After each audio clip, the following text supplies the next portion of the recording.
இருத்தலும் கிடத்தலும் இருவினை இயற்றலும் விடுத்தலும் பரநிந்தை மேவல் என்று எடுத்த அறுவகை குணனும் கருமத்து அருளினை. கண்மத்துக்கு இந்த 6 சொல்லியிருக்கப்பா என்று சொல்லுகிறார். அந்த 6 என்னென்ன? இருத்தல்.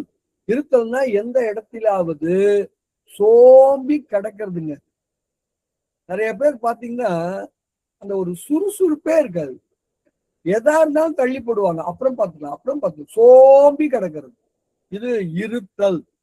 பெரும்பாலும் அந்த இடத்த விட்டு எழுந்து வரவும் மாட்டாங்க.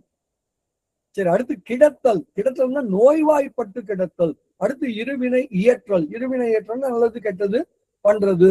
விடுத்தல். விடுத்தல்னா ஏற்கனவே பற்றி இருந்ததை விட்டு நீங்குதல். பரநிந்தை, மற்றவங்களை இகழ்ந்து பேசுறது.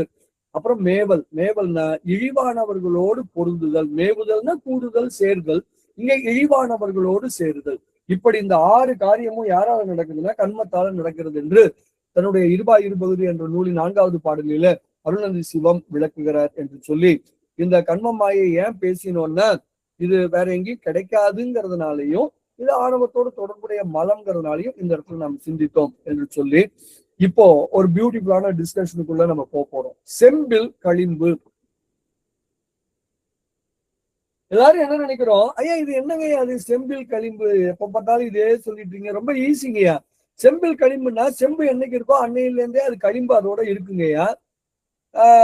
அது என்ன பண்றோம்னா ஏதாவது புளி கிளி போட்டு அதை விளக்குனா, அப்படி இல்லைன்னா இந்த ரசகுலிகைன்னு ஏதோ சொல்றாங்களே அதை போட்டா